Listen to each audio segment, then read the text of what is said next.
that was the main point of contention for online Crybaby, was how sort of female-centric it was. I like how there potentially is this like conduit which is like represents all of them, like online Crybaby, like not babies, there's just like one giant one which like absorbs all of their kind of like the hive mind of the online Crybaby.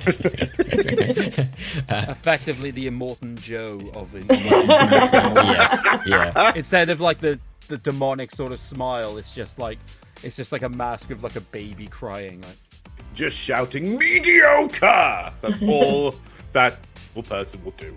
All right, Mr. DeMille, I'm ready for my close-up. Are you not entertained? I'll be back.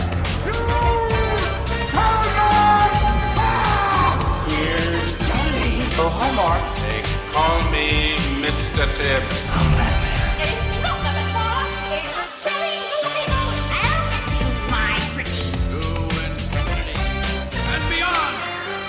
You're only supposed to blow the bloody doors off. Well, good movies. Hello and welcome to Well Good Movies, the podcast that asks which movies are well worth watching and which deserve to be remembered for all time. I'm your host, David Oscar, and I'm joined by my co-host, Craig McDonald. And in VHS Corner this week, Shelley Taylor. And our special guest for this week is co-host of Retro Rewind and organizer of Derby's Cult Film Club. It's Johann Chipol. Hello, Johann. Hi there. I get an intro and everyone else sounds like a robot when they introduce themselves. But all good. Yeah, thank you for having me again. It's been a while. It would be It'd be even longer if you make more remarks like that, Johann. Yeah, I don't know. Having like the special guest would be a bit funny if it was like Graham Norton. He was just like, tonight I am joined by, and like actors. Yes.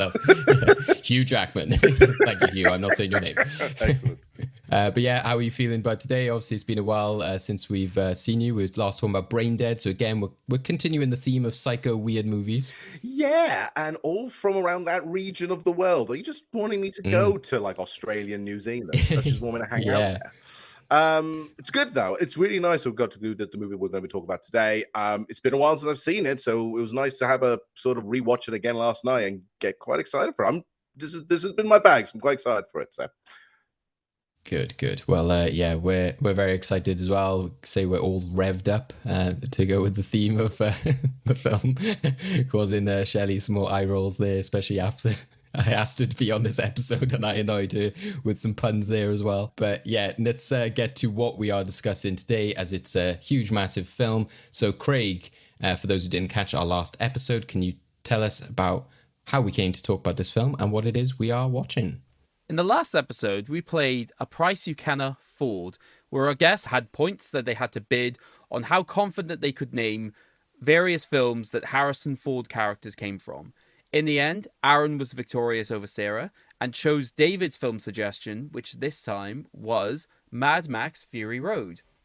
So, an apocalyptic story set in the furthest reaches of our planet, in a stark desert landscape where humanity is broken and almost everyone is crazed fighting for the necessities of life.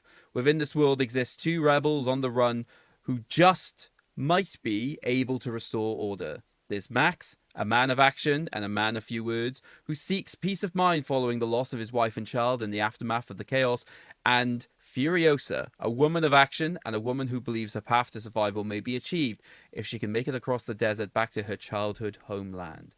So this is obviously directed by George Miller, notably known for the entirety of the Mad Max series, as well as a number of other frankly odd choices when you look at the fact he's also involved in Happy Feet, The Witches of Eastwick, Babe 2, Pig in the City, and The Twilight Zone. This was written by Nico Lafaris, Brendan McCarthy, and George Miller himself. Edited by Margaret Sixel. Cinematography by John Seal. Production design by Colin Gibson. Composer Tom Holkenborg. Costume design by Jenny Beavan. So there's a number of casts. I apologize if I miss anyone out, but in the main roles we have Tom Hardy as Max Rotak-Ansky himself, Charlize Theron as Imperator Furiosa, Nicholas Hoult as Mux, Hugh Keays-Byrne as Immortan Joe, Josh Hellman as Slit, Nathan Jones as Rictus Erectus, Zoe Kravitz as Toast the Knowing, Rosie Huntington Whiteley as the splendid Anne Harrod, Riley Keough as Capable, Abby Lee as the Dag, Courtney Eaton as Cheedo the Fragile, and John Howard as the People Eater, just to name but a few of the characters within this film. Awesome. So let's talk all about Mad Max Fury Road from 2015 and ask the question of whether it deserves the honor of a place in our movie vault, our vault that encapsulates memorable movies for all time. But Mad Max Fury Road is already in the movie vault. It entered there when we were discussing movies of the decade, right when we began. So again, this is one which is kind of, discussing a film which we never kind of got to dedicate an episode to, which we've done a bit more recently as well, as we've been celebrating 100 episodes. So, I guess this could be, does it deserve its place? Is there the chance it could go out? But I'm guessing that's not going to be an angle we take, but who knows? I mean, it's got to be on the cards. Otherwise, this is going to be a really boring premise of an episode. I just didn't know that was even a thing. You could take things out of the vault. That's new. Oh, we've done that loads. I didn't know that. In this wasteland, I am the one who runs from both the living and the dead. A man reduced to a single instinct. Survive. It is by my hand. You will rise from the ashes of this world.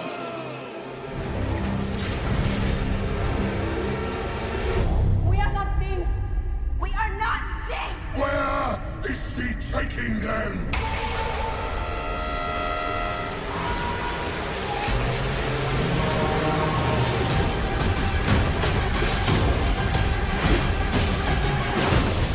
I want them back! They're my property! Oh, what a day! What a lovely day! Want to get through this? Go! This is obviously a massive film, which is kind of well-timed as Furiosa, a Mad Max story, has just come out in cinemas as well, which is very exciting, as a lot of people have wanted a sequel, sort of continuation, I guess we could say, to that to Fury Road for quite a long time. And while yes, we might have not anticipated it would have been a prequel, that is what we've ended up having. So yeah, a lot of people who are very excited for it before its release, and obviously there's been a lot of good word of mouth following its release as well. So we'll go to you first, Johann, in terms of your history with this film and the franchise. Are you somebody who had experienced the Mad Max saga before Fury Road, or did Fury Road sort of trigger that journey? Well, being a lover of sort of stuff from the 80s in particular, I knew of Mad Max a lot already, mostly because of the third movie, Beyond Thunderdome, which is a banger. I do not care what people think. It's a great movie. And so I already knew about Mad Max, but it was surprising when this movie came out, because there's such a massive gap between the last movie and the other, and it had to do the recasting and everything else. And so I wasn't really sure when I went to see this in the cinema whether I was going to be into it. It felt a little bit like, it feels like you're just bringing out a dead franchise just to make a movie out of it. But then you got George Miller, and then I saw the trailers and I was kind of interested. Then I saw the movie and I really liked it in the cinema. It was a bombastic movie to watch in the cinema. And it kind of revitalized my love of the Mad Max movies and got into like the Ozploitation movies that were around that time as well. So I already had a bit of a history, a bit skeptical, and I think this movie kind of rejiggered my love for those movies again. So I'm excited to properly go into it and talk about it, especially since I've done the rewatch very recently. Shelley, what about yourself? What's your sort of history with this film and the franchise? I think it was like early teens, maybe 14 or even 15. I think it was Channel 5 showed the films like 3 Sundays in a row. You know how they sort of do that occasionally. Yeah, James And Bond, etc. Yeah. So I watched them then, and that was the last and only time I had actually seen them. Although I think I'd seen Beyond Thunderdome again. And then yeah, I saw Fury Road at the cinema, and then saw it 2 more times at the cinema because, as you said, it's a bombastic experience. And I even wrote in my notes, I remember thinking this the first time I saw it at the cinema. It's mostly just a film of people driving, but it never feels boring or slow. Like, it's really pacey. I kept like drumming along with the music, wanting to see what cool weapon or effects the vehicles had during combat, stuff like that. So yeah, I only really see films at the cinema 3 times if I really, really love them. With that experience, it was great. Yeah, I've often seen it described as kind of like, the ultimate kind of chase film, isn't it? Because like the entire thing is, a chase film, or like, a road movie, which, whichever you want to call it. And yeah, I think the cinematic experience is, a big part for everyone. Craig, I remember that we went to see this when it originally came out, and I guess potentially we were going in with the same kind of expectations, potentially. Neither of us had seen any of the Mad Max films. So this was just our first introduction to that universe. Yeah, pretty much. And I think for me, I was kind of, as I'll go into later, I think wasn't expecting too much. I didn't know if it would be, my bag in terms of type of film, or I thought that like from the trailers, etc. I was like, well, this looks very large scale, but, again, we've seen a lot of films like that in the past being advertised and then sort of get really let down, in which, they're sort of style over substance. So, that's where, again, it was such a thrill ride. I was really surprised, once I came out, like, wow, that was really impressive. I mean, I really didn't want to go and see it, and I'm pretty sure you guys coerced me into going to see it, and then I was just heavily surprised at just how much I was able to buy into it. What sort of point do you think that you had that flip? Honestly, I think fairly early on. I think it's literally like the entire he's being chased and captured, etc. I was actually enjoying it, and then they obviously get to show all of the grand scale pouring of the water, etc. And I thought, okay, so this actually seems like a really sort of deep kind of world discussion, and then obviously what the chase ends up being about is revealed. I'm just like, okay, yeah, this is really interesting. I apologize for being a doubter. There's definitely like a history and a lore there, which is why I'm particularly excited for Furiosa as well, because I mean, in this film they spend so much time and energy getting to, what did they call it? The green place. Yeah. And then it's not there. So like, I'm really excited to see that in Furiosa, hopefully. It's interesting watching Fury Road then with knowing that is a story that is coming, because she sort of tells her backstory in such simplicity and just sort of like small chunks throughout the film. And I think it's just amazing how it does kind of like keep you hooked that entire time, to sort of like lay these like seeds and sort of like tell you like it's leading something, it's going somewhere. You're kind of like constantly on this thrill ride of like, where are we going, where is this going? And I think that was like a big turning point for me. For when I first saw it, I was like, this is impressive, this is crazy and bombastic, I absolutely love it, but is that all this is? And once you have that scene then with Furiosa kind of like falling to her knees and stuff, you're just like, like it, that it's just such a great crescendo to that, because it is still the heart of the character, and the story is still wrapping up. It isn't just pure like, oh, this is just action craziness going on. Yeah, but it is still a lot of action, though. Yes. Yeah. Oh my there's God, chainsaws, there's all sorts. One of the things I wanted to mention, because since I knew of the Mad Max movies before watching this, and well, what I noticed and rewatching this again, it made me realize what this is the best bits of the other Mad Max movies, because people kind of forget that the first Mad Max film wasn't actually that good, and it's not as majorly a post-apocalyptic as the other movies were. It was on the cusp of the apocalypse, like it's all got a bit war-torn, but it's not like the crazy apocalypse now kind of thing. You then got Road Warrior, which is where all the driving comes in and all the crazy vehicles. And this is where this movie really lifts a lot of it. But then you got Beyond Thunderdome, which is all the world building, because that had all the big characters, all the world building, Tina Turner's legs, and all of like the big bombastic characters, the outfits, the world building, it all comes from there. So I'm kind of glad they picked the best bits out of everything and put it into this movie. And in a way that, and like for you guys, well, because you guys didn't see it, that you don't feel like you need to have seen the others in order to instantly understand what this world was like. Because I hate sequels that kind of expect you to do homework before you watch a movie. This one, you don't need to. You can watch it quite literally on its own and you can get it. And in a fast enough pace that it doesn't need to, it gives you the world building, but in a way that doesn't make you feel like you are overwhelmed with it. It's paced out in a way that's okay, this happened, and then this happened, and then this happened, and then this happened, in a way that it's easy to feed off. In between gigantic explosions and a man with and the guy with the electric guitar is also a flamethrower, which is the most metal thing I think I've ever seen. And spectacular. Oh, it's so metal. I love it. So that's why I like this movie a lot. It's something that if you're a fan of the Mad Max films, it's great. But if you're not, and not seen them, it works on its own. It's great. Yeah, I said that it's a masterpiece of world building and storytelling all in one.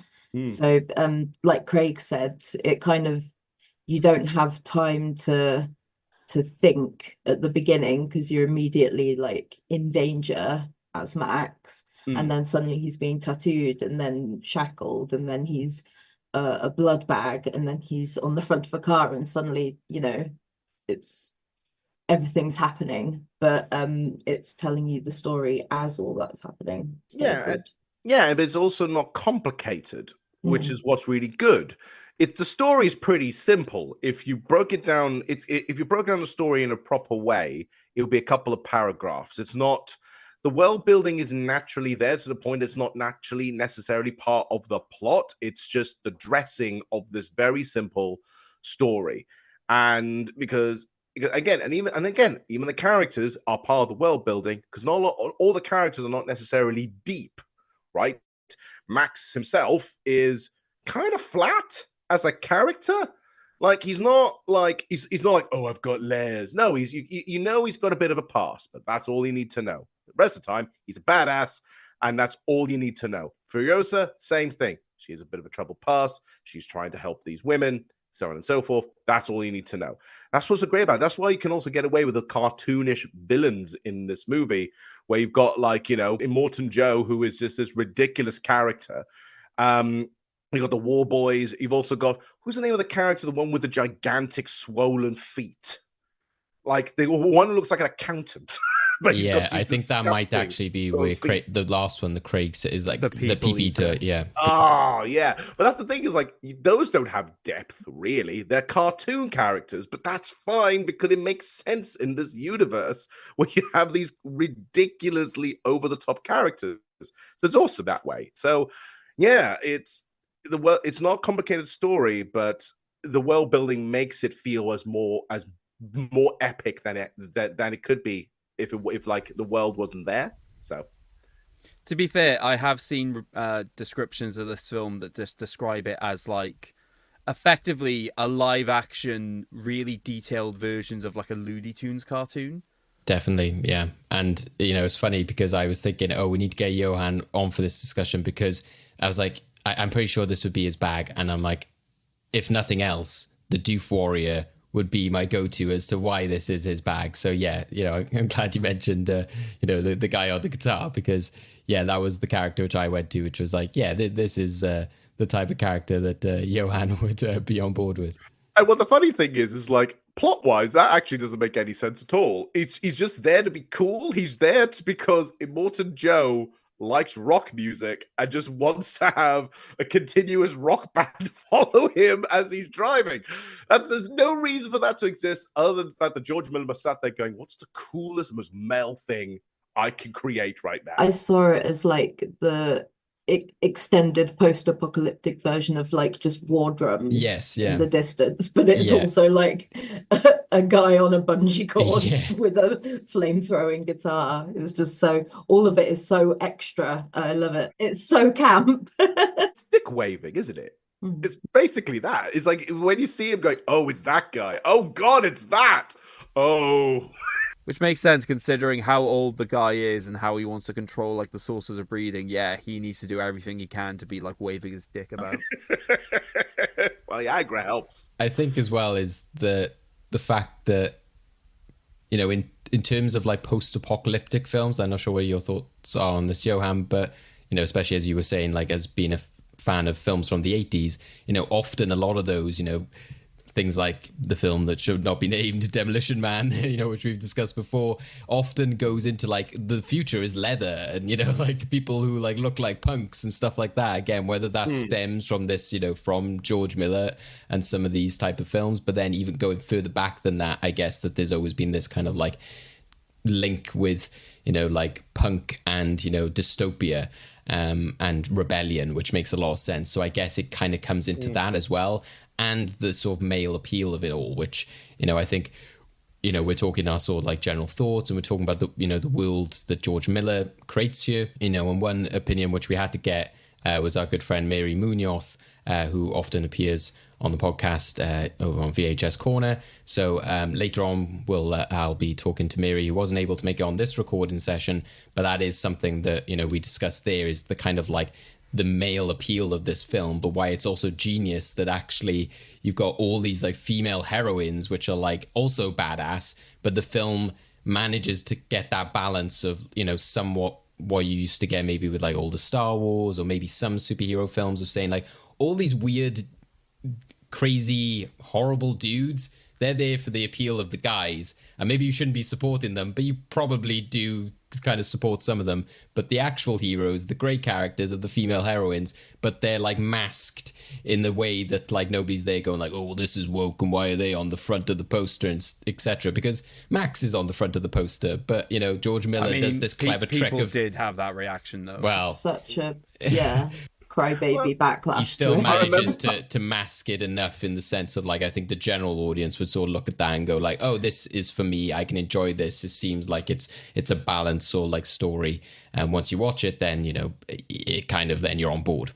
Too late. Just to throw a little bit into that argument as well, is that one of the arguments that of fans of the original Mad Max movies were watched this saying, well, Max isn't in there often, it's not really his story. When you look at a lot of the Mad Max films, especially the second and the third, Max just kind of stumbles into the situation a lot.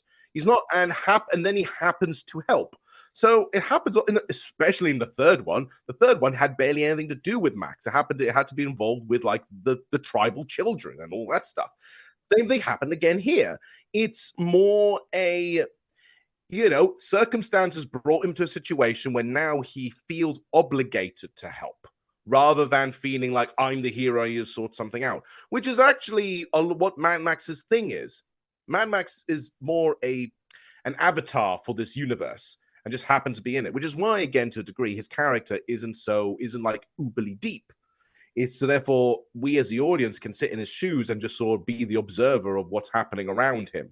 And since he's hanging out with all these badass women, we're really connecting more with this compared to basically all the other villains. Like, I mean, Immortan Joe, what he is a full-blown cartoon character, and the War Boys are as dumb as bricks because they're the ones following him and going, oh my god, he's awesome, I want to be like him, when you realize that's actually an awful idea. He's absolutely terrible.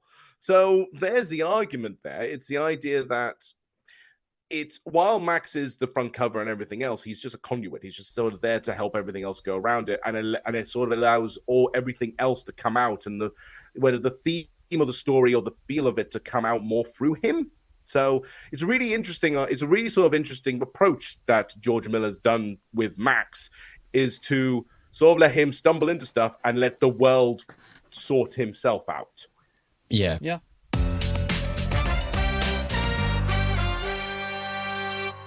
Shelley, for yourself, what is the biggest standout of like why you think that this is, you know, such a great film, you know, whether it be from a visual or storytelling perspective?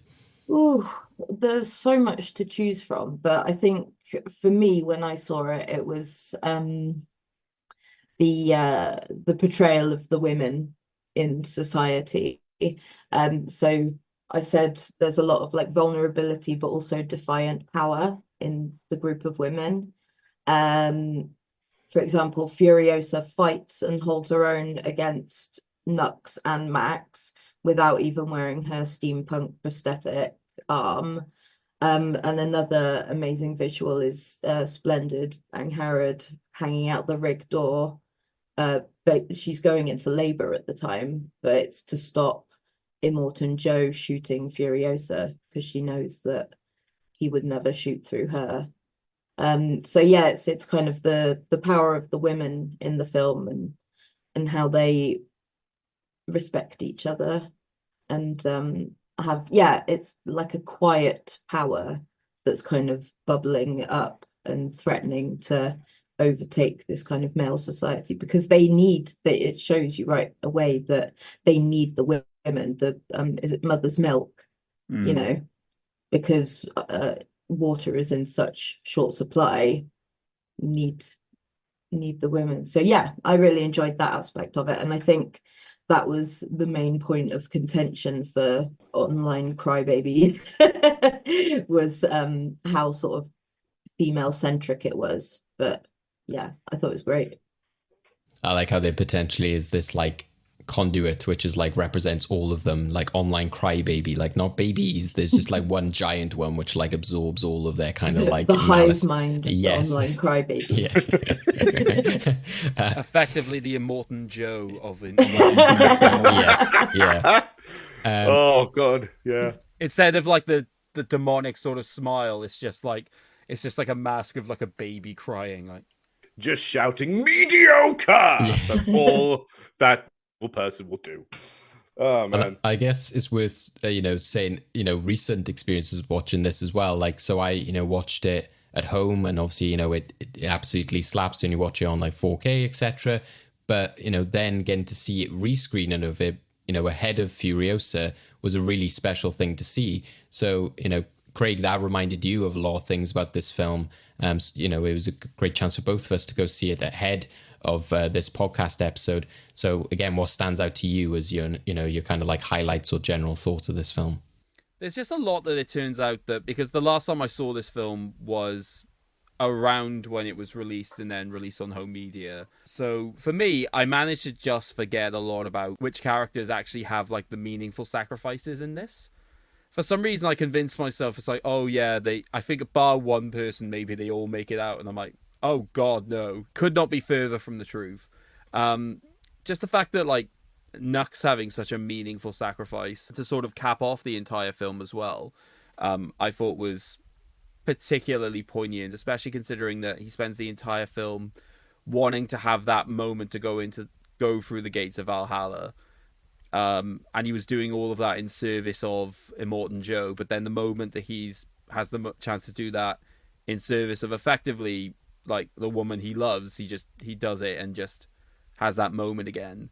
So that was pretty cool to see. But then also just like some beautiful pieces, like I forgot how tense the Saltland scene was at night. So obviously just them being stuck there, and obviously because we were so used to the entire film sort of going at the sort of faster pace, and just, you know, there was lots of movement. If they were stopping, it was a planned stop, that sort of thing.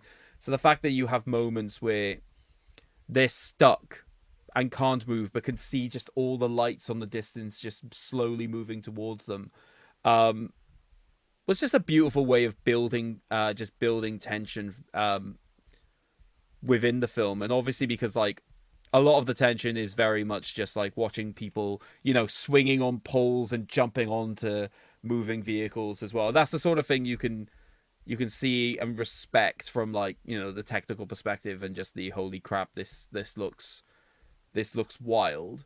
But then just the fact that they're also able to utilize all of that tension in just the still moments as well, I thought was really impressive. So I forgot just how much I really enjoyed the nighttime scenes of this film, because obviously this film was also really dictated by color.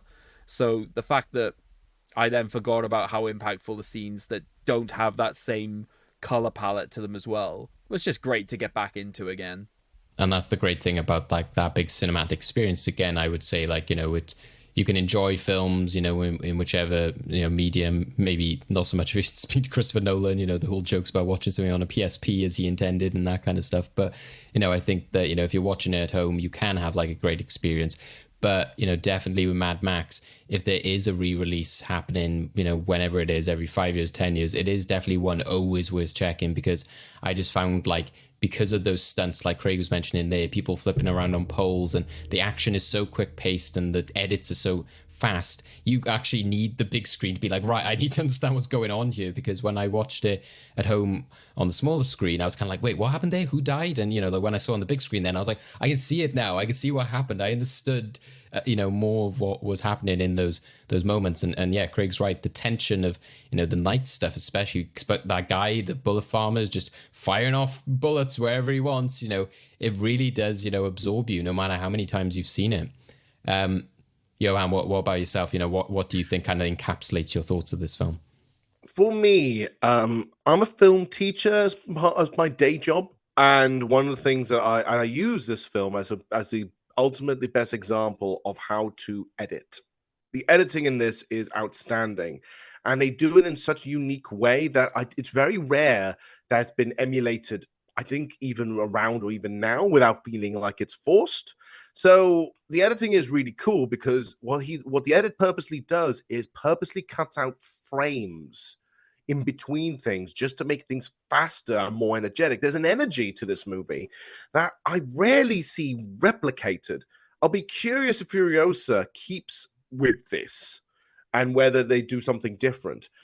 But for me, it's the editing, it's the pacing of it, it's how the action is cut in a bombastic manner, how the camera work is, and it just emphasizes the craziness of it all mixed in with the amount of cuts and speed.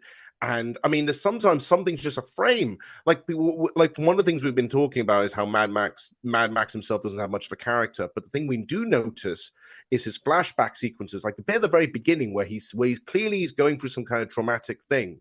And as he's running towards the door while he's being chased by the war boys, he's getting these sort of horrible flashbacks of people melting and just cutting from him. He's like, he killed us. That is done like with frames. Just frames, not even seconds. And you get that information. It is outstanding. And from what I'm describing, it makes it feel like this movie is incredibly fast-paced. It is, but there's also, again, through the editing, great moments where you actually been able to catch your breath, which I sometimes think there's some action movies that don't do that. I recently watched Bullet Train, and I love Bullet Train, but that movie does not allow you to breathe. There is an action sequence every 5 minutes. And while that's awesome, because I love action sequences, I want a moment to sort of just kind of absorb what I've just watched and to say, oh, give me some time to catch up and then go back onto it again, right? This one does that, but what it is the action sequence is a big chunky scene, and then there's a real moment of reflection, whether it's conversations between the characters or the moment when they actually go and meet with the land of the many mothers and see how they're not really much there anymore. There's moments of poignancy through that, but it's done through the pacing and the editing, and the camera work in this is outstanding. It is, to me, it is more a masterpiece of visual storytelling over anything else. It stands out so much more. And that's the thing, is like this movie, like I said, the story itself isn't complicated. It's simple, but the way it's presented makes it feel like the most epic thing you've ever witnessed. And you feel that energy throughout the entire thing. And what's interesting, because Craig, you mentioned color. I've seen the Chrome edition, which is the black and white version. I was gonna I'm glad you reminded me of that. Actually, I was gonna say, like, to people, like, who's watched the Chrome edition beforehand? But yeah, so I forgot about that. So it's interesting because I love the color. I think Craig also, you mentioned you love the color, and it's good because it's bold, bright oranges, bright, like, deep blues. And one of my favorite bits is like in the nighttime sequence, whenever there's any lights, the light's like the brightest thing you've ever seen.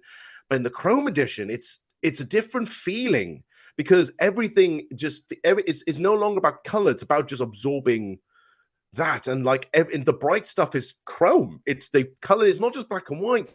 It's they changed like the really overexposed stuff, the really bright stuff, to be silver. So you're sitting there going, God, this is bombastic and bright. And the nighttime sequences don't feel as artificially like day for night as it does in this movie, because the nighttime does feel like day for night. It's like a big blue sheet over this. It's like, this is not really nighttime. This is a blue sheet over it. But it looks dark and looks moody. But it doesn't feel like it has a different tone. We're watching that one. It doesn't feel as fun. It feels far more serious in that sense.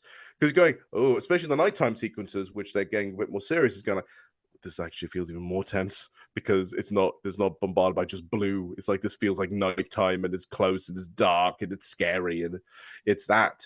So yeah, that what gets me. It's the way it's presented. Yeah, and I think that's always stood out to me is the like Logan. I think, for example, I was like, that I could see that makes sense of doing the black and white. Parasite is another one. I'm like, it makes sense.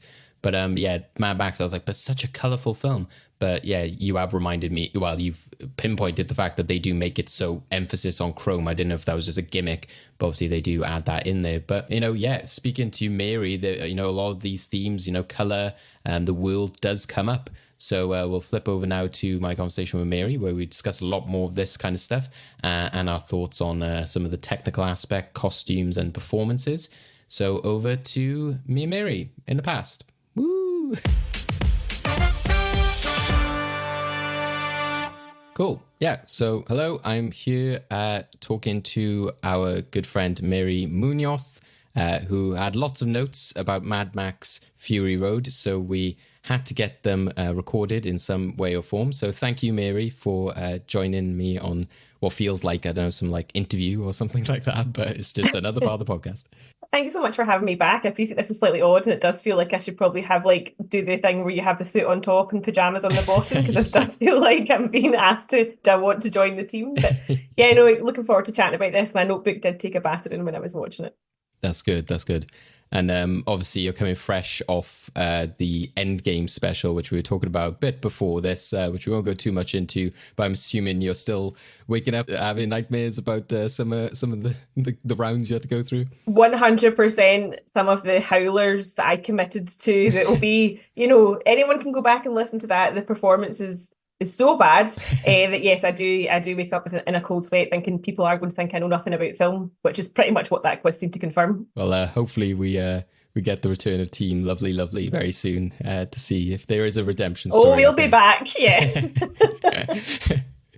So we're talking about Mad Max Fury Road, and obviously you were involved in the reveal of this film being discussed. Had you seen Mad Max Fury Road many times before? So like this rewatch, was it a big one in your mind from like the release, or was it something you came to later? Oh yeah, definitely. From the entire build up to this, I mean, let's be honest, I think a lot of us went to see Mad Max Fury Road at the time because Tom Hardy was in the lead and very much, marketed as this being a sort of a Tom Hardy vehicle, if you'll pardon the pun. So I remember going to see it in IMAX at the cinema. It was one of those sort of like really immersive cinematic experiences because the sound design's incredible, the visuals are incredible, and you really get swept up in it. And I've watched it a few times at home, and actually rewatching it to chat to you about it, it almost feels criminal to watch it on a television screen because it definitely feels like a film that needs to be appreciated on as big a screen with as big a sound system as possible. It's just so epic. Interesting for me, is the kind of like approach to this franchise. Mad Max Fury Road was my first ever kind of exposure to the Mad Max franchise. Is it the same for you? Do you have much experience before this film? Absolutely none. The original Mad Max films, obviously, which starred Mel Gibson, are films that I to this day have never seen, which I'm quite happy to keep it that way. I don't think I need to go back and revisit, because obviously there's very little. I think there are some quite obvious visual allusions between the films and references. If you know, but it doesn't take away from watching this particular film if you haven't seen them. What I think was kind of strange for me is that I remember when this film was released, They seem to be set in kind of universe building, and I seem to remember there was 2 or 3 Tom Hardy sequels or whatever to this film that were in the mix, and they've never ever materialized. And that would be the kind of, as someone who's often said that they're sick of like sequels, prequels, and all the rest of it, I would have actually liked to see what they've done with this. Would they have done something similar to the original films, or would they have gone down a different route altogether? Now, obviously, we have the Furiosa prequel that's coming out very soon, but I'm kind of didn't get to see more of this particular world, because I think it's a really, really cracking film. Yeah, and I think it's a good introduction to it. Like you said, there's no kind of like, oh, you have to catch up or understand what's happened in these other films. You can jump straight in. And I think that the fact that like George Miller has kind of said in the past that it's kind of like loosely situated in this world. It's not strictly, I think there's been other franchises which have done this in the past, like things like Predator and things like that, where they're not too much like, this takes place between 2 and number 3, and this is directly after he walked away from that scene. It's kind of like, it's wherever you want it to be. It could be maybe Halloween has also done it to a degree of saying like, this is a sequel to the original and we're just like ignoring the other ones. Sometimes it is refreshing when you can just be a bit loose about that. There's a lot of franchises which obviously then get very hung up on their canon and stuff, which is satisfying to a degree, but then it is also satisfying to get something which doesn't feel like it has to be tied down to what has happened before. And I think you can definitely feel that in this film, is that when it starts, you just get this idea of, this is the world that we're in. Maybe some of the stuff with Max and the flashbacks with like the little girl. When I first saw it, I was like, oh, is this something from the previous films I don't know about? But by the end of it, I was like, I didn't feel that was anything that spoiled my experience of it. And, I think what happens throughout that seems to suggest that, again, it's something which is contained within this, which isn't reliant on what's happened before. But like I said, potentially is, if you know.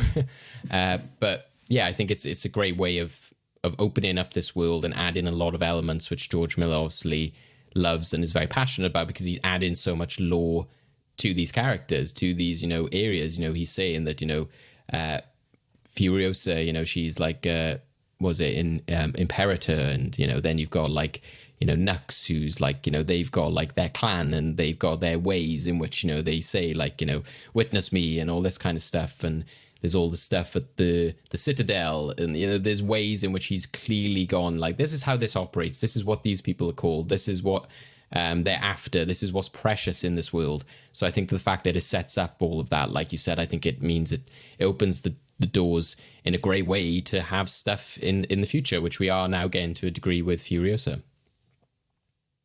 Yeah, it definitely feels like it's world building, as you say. It's very clearly marked out who belongs to which tribe, if you want to call it that, what areas of the world that, they talk about the green place, obviously, quite frequently in sort of nostalgic terms. So it definitely feels like it's world building, but it's also not a film that's asking you to do homework. I think if you enjoy the original Mad Max films, this is like a kind of fun, updated, really fresh approach to it. Because actually, I didn't realise this film was almost 10 years old, and actually watching it again, it still stands up. It's still really fresh and very sort of on message for what we're seeing in a lot of films just now at the moment. But it definitely felt like it was world building, and so it does seem surprising that there has been like quite a large gap before there's another entry into this particular franchise from Mad Max. Yeah, and I think other like storytellers or filmmakers could be very blatant about their world, building. You do have characters like the Bullet Farmer and people like that, in which, they could be just like, oh, the Keeper of Keys and, this kind of thing.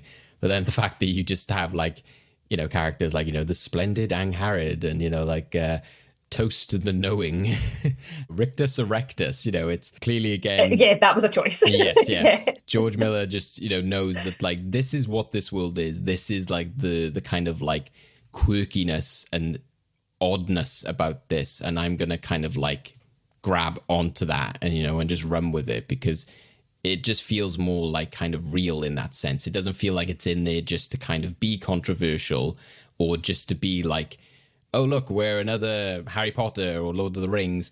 It just feels like organic almost, which is very impressive. Again, when, like you said, you've got crazy, weird names and stuff like that, but it's because it's within the context of this kind of crazy dystopian world in which like religion becomes a part of it. So, that and, the fact that they're kind of like clamoring for something like water, I think it makes it, again, all believable, and just the way the characters are, the fact that Furiosa just there, like smears the kind of like oil or whatever you want to call it on the top of her head. It's not like there's any point in which she says like, I do this because it means this for my people. It's just, again, like a subtle thing, which is like to do with like the way that she operates and the way she is as a character without being too on the nose. It just kind of like adds to the visual aesthetic of this world. Yeah, it definitely doesn't feel on the nose at all. I think that all of the characters are very much products of their environment, which I think is really important. So Furiosa has her sort of resilience and her tenacity and her strength because of the abuses that she's faced. Even there's sort of lack of bodily autonomy for anyone involved. They talk about, the blood bags and the breeders and all that sort of thing. So I think that it definitely does the job, but it's also very credible. This is as you've said, it's a dystopian society where there's shortages of water. And so, who knows how humans would behave when they were forced to, live under these circumstances. It very much would be, as COVID has shown us actually, and people were like in buying 25 packets of Luro, like it very much becomes every man for himself. And so the behaviours and the sort of violence and the abuses feels very, very credible, because if your only hope in life was, a waterfall that opened up the odd time and you've got one wee tiny bowl and that's it, that's your chance to have a little, sort of taste of humanity back. It all feels very, very just credible. Like, yeah, you could imagine humans going to shit like this. I do kind of want to see now, like, just when he has the pump thing for the water, but there's just a giant loo roll which just unravels instead. He just thrusts that forward and it just, folds down at the bottom and everyone's like tearing pieces off it. Or just that would be genuine. What I will say though is, like, given that obviously water is like a very scarce commodity, 3 giant like waterfall distribution seems the most ridiculous way to hand that out, because obviously, and also like everyone only has like little tiny cups and stuff. So, but yeah, on the thought of, I actually think that it'd been weirdly prescient or sort of predictive or whatever if back in 2015 he was like, yeah, let's make toilet bowl the issue, and as you say, it all comes tumbling down. Well, that's what, as soon as I saw it, that's what I did think was like, oh, that, this is interesting, is that fact of like, making water, like, do not get addicted to water again, which got a lot of sci-fi, kind of like goes on that element of making something kind of like normal, then kind of like a part of like this weird dystopian society in which it might be an addiction and that kind of thing. So I think that's really clever. And again, it's using Miller's kind of like surroundings to his, betterment of using like Australia and the outback and that kind of thing. What's been your reaction to, like you said, some of the world building there? You've got Furiosa, which definitely is a very kind of like strong female character. She then later finds, her people, and pretty much the film is just like, here's like 10 badass women all at once, and they're going to get on the journey, and they're all going to be like, going around with guns and, fighting off the bad guys, etc. But also, I've seen some criticisms in the past of some people who've like found it hard to get on board with this film, some ways partly because of its depiction of women. And obviously there's a lot of visuals right at the beginning in which you're like, oh, wow, okay, that is definitely a choice, to say the words of Johann, who's also on this episode, in which, you see like the milk being like, pumped from all the women, and they've got like, the babies, and, like just the way that operates, and the fact that he's got these like, his property, as he calls it, like his wives, and the way that they've drawn those drawings, saying, like our children will not be like, warriors and slaves. What has always been your reaction to that kind of stuff? Do you know, having watched this again, I just think it's so incredible that a film that is essentially called Mad Max, which leads you to think it's a Tom Hardy film, is actually about this, even post-apocalypse, women can't get a break. They're still property. They're still being used for their ability to procreate. I mean, you've got the very obvious sort of visual coding of the breeders who are, clad in white with their chastity belts, and they don't even have so much as a mark on them. It's a really big deal when one of them gets a scratch because they're so perfect. And to me, I remember the first time going to see it, I wasn't expecting to see so much sort of gender politics from a film that I kind of thought was just like a big, as I say, smashing cars, blockbuster type of thing. But what this film does is it really establishes, there are literal men on monster trucks with machine guns. It is a total male dictatorship fantasy, and Furiosa, in her dedication to sort of freeing the breeders, really rages against all of that. And even her appearance, the shaved head, the sort of androgynous clothes, the oil slick across her face, she just flies against everything that this society and Immortan Joe are trying to set up. And because she can't be owned and she's not property, she's not even seen as a love interest for Max, which I think is a really, really interesting choice. And I just think that as a film that I thought was basically going to be like Tom Hardy in monster trucks with lots of violence, it has so much to say about gender politics that, again, is so ahead of its time. It almost feels frightening how good it is at really going into a deep dive on this. Yeah, because I think that was my concern when I first saw it, in that scene in which he finds them after the storm and they're there with like the hose and everything like that. And sometimes when I kind of like look back on this film, I'm like thinking like, oh, is there a male gaze element there? But then every time I rewatch it, I'm like, no, it is just, they are just washing themselves off. There's no kind of like Megan Fox kind of Michael Bay-ness to it. There's no slow motion sort of flipping the hair back and anything like that. It is just a very practical, they need to wash the dust off. So yeah, I think it's really well done. And as I say, for a film that essentially is sort of marketed as this sort of big kind of set piece action blockbuster, it does a really good job of unpicking all of the stereotypes that I think a lot of people probably anticipated from a film like this. And what do you think of then Immortan Joe as a villain and his kind of like his drive and his, like actions throughout the film? He is a formidable villain. As much as we talk about Furiosa's strength, I actually think he's a fantastic villain. Obviously being propped up essentially because he's cracking on a bit in years, and that's made very evident sort of from the beginning. But just this sort of odious, like troll-like creature with this horrible mask, and all you can think of is these poor, beautiful young girls that he's got essentially, and even the fact that he calls them breeders just makes me feel really nauseous. But he's, again, in a weird way, a sort of product of his environment. He's obviously been elevated to a position where he's in charge and he's running things and he decides who gets the water and who, becomes a war boy and all the rest of it. So in a way, he's not just a sort of two-dimensional sort of mustache twirling villain either. There is a desire for him to be in control, a desire for him to keep repopulating, a desire for him to, have an army around him and protect his particular turf, because obviously post-apocalypse, nobody's really sure who lives over the hill and do they pose a threat and all the rest of it. So again, he's really, really credible in his villainy. But I just think that, Jenny Bevan's costume design and the sort of makeup and prosthetics that went into that particular look is, again, it's a kind of like hyper stylized thing, but it really, really works within this universe where everything feels very sort of like industrial and brutalist and mechanical, and he actually quite literally fits into that with the fact that he's got pieces of metal sort of keeping him together. Definitely. And what adds to that is like the fantastic visuals and what you feel just from kind of certain shots or certain reactions, and that kind of leads me to like two of my favorite visuals of the film, that one of Furiosa in the sand, and like when she like screams out, like when she like kneels down because she like realizes the kind of like dream that she had is broken, I think is just fantastic, like cinema right there kind of moment. And also just the end, I absolutely love like when Max is going away into the crowd, and that kind of like perfectly symbolizes their relationship of, again, like I'm just the guy also stand back, I'll do the right thing, but I don't need to be hailed in glory. I don't need to be a part of this. I'll just be there when you need a bit of muscle. I'll do the right thing. So I like how he kind of like, goes back into the shadows, but not even just from a point of view of like another filmmaker who might have just done it of like her looking there, just cut back.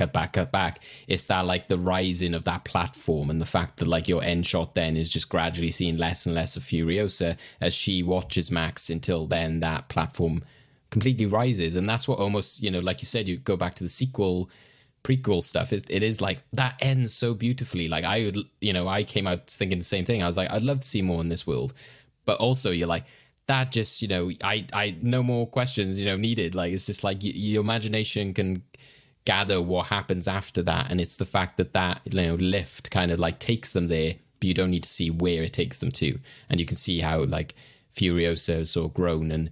evolved through that journey, and the fact that it keeps that focus on her is what I think is fantastic. Yeah, I completely agree. And I think the thing is that, Max himself knows that what he's doing and stepping away is giving a different type of leadership a chance, because obviously in all the other worlds that we see, it's men who are in charge, and they're not doing a very good job of it because it all sounds like a nightmarish hellscape. So in sort of stepping away, it's, he doesn't need to be the hero, as it were. He understands that she is the complete package. She has the knowledge and the sort of resilience and the strength, I suppose, to do whatever she needs to do to make this particular area a fairer society, because that is the implication. We obviously don't see what Furiosa and the other women do with their newfound leadership roles, but there is the sort of implication that it's going to be better. And just even like quickly and subtly, the fact that the women who were there, with the babies and like pumping the milk and stuff like that, they're the ones that like release the water, and it's the war boys and stuff like that who are the ones that like, initiate like kind of like the platform to go down. So again, it's just very quickly at the end being like, no, we're just, suggesting now like how all of these people are suddenly, breaking free of their chains. And it isn't just a kind of even like, something which Dune has recently done, which obviously is a part of the story within that, of having like, the savior, the messiah kind of thing. It's a collective, kind of freedom that they've all given themselves, which is definitely a theme throughout this film, which I also appreciate, is that, Furiosa and Max are definitely the kind of leads of this film, but it does always feel like an assembly. It always feels like, a big cast project, like something you'd see on stage or something. Yeah, it's incredible. Again, there's two things. One, I always say Junkie XL. That's insane to me, because obviously that's the guy that does the Elvis remix. So it's a really strange sort of correlation. And every time I watch this film, all I can think of is this cannot be the same director that did Babe. Yeah. Because like Babe is a lovely film to watch, right? It's perfect Sunday afternoon viewing. But this to me is like one of the most sort of, as I've said, sort of like hyper stylized, like the color palettes are really, really vivid. The costuming's incredible. It actually has well fleshed out female characters for an action film. And of course, the action and the violence is incredible. Like it ticks every box. So yeah, I can't correlate the fact that this is the same guy that directed Babe. That's what always sticks out in my head watching this as well. See, I always think like Babe, I'm like, that makes sense, and especially Babe 2. In which like, you get like a lot of like dark moments, especially like Babe, I remember watching as a kid, and it's like the cat at the fireplace scene that used to like terrify me. I was like, this cat is terrifying. So I can see like where his like dark aesthetic kind of approach comes into a lot of what he works on. But Happy Feet is the one for me, in which I'm like, really? Happy Feet? Why did you have to dedicate your career to like 2 of those films, George? I think you would have been better off doing your Mad Max kind of stuff. Make more Mad Max films. Yeah, exactly. Because like I was reading the other day that it said that Tom Hardy had initially signed a contract for 3 films. I would have much rather got those other 2. Yeah, exactly. Yeah. So yeah, interesting choices. But yeah, he's gone flipped between sort of like crazy dark adult stuff and then like animation, which is almost like Zemeckis in a way of like, Polar Express and stuff. At some point, they seem to be like, I want to do ultra realistic animation for some reason. And anything else, lastly, from your notes, you'd say?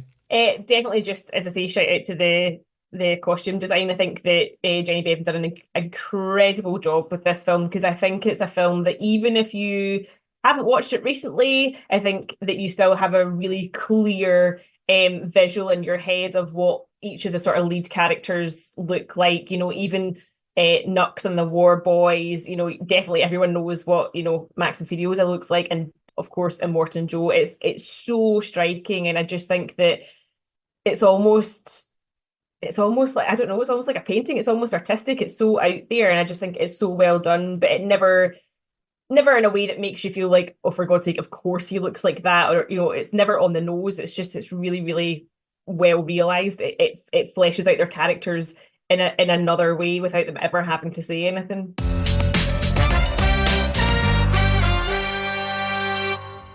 Awesome. Right. So yeah, lots of cool stuff brought up and discussed there. Thank you again, Mary, for joining us. Thankfully, she wasn't too traumatized after her experience on the Endgame special recently. Thanks, Mary. I really enjoyed listening to all of that.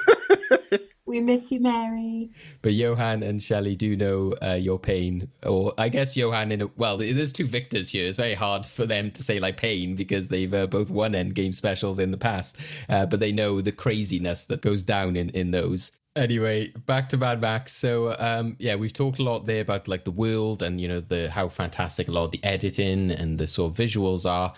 What about some of the characters? Shelley, what's one of your favorite characters in this film? Probably Furiosa. I mean, she's kind of leading this effort to get the women to safety and to change society for the better. I think it's worth noting as well that I think Nux and Max are the only two male characters that aren't villains in the film as well. And they all and that's because I think Furiosa shows them both mercy when she could kill them. And so they kind of become allied. So yeah, I think all of the main characters, I feel like they were perfectly cast as well. Really good casting. And I said I wasn't sure if it was perfect casting or if it speaks to how good a director George Miller is. It's probably both. Yeah, Max is a great character as well. I wrote down he only has 63 lines of dialogue in the entire film. And Furiosa only has 80, and those are like the top two in terms of dialogue. So going back to what Johann said, it's definitely a really amazing example of visual storytelling. I think one thing, sorry, this isn't a character thing, but when the rig uses the kind of the shunt thing on the front to use the sand to put out the fire in the engine, I was just like, oh my God, it's all just so good. And they thought of everything. And the music in that bit as well, you're just like, yeah, it's like the mission's on. And the fact that she's got like the system to turn on, like, because when he drives away, you're like, oh, it's over. What's happening? Like, how she's got the kill switch. Yeah. Yeah. So, always one step ahead. Yeah. I thought about that when Johann, you were talking about how Max kind of just falls into the story. At that point he even tries to get out of it. Yeah. Which I thought that was almost kind of jarring that you could see him struggling with the decision to just abandon them out there. Yeah. But then I think it was perhaps survival kicks in.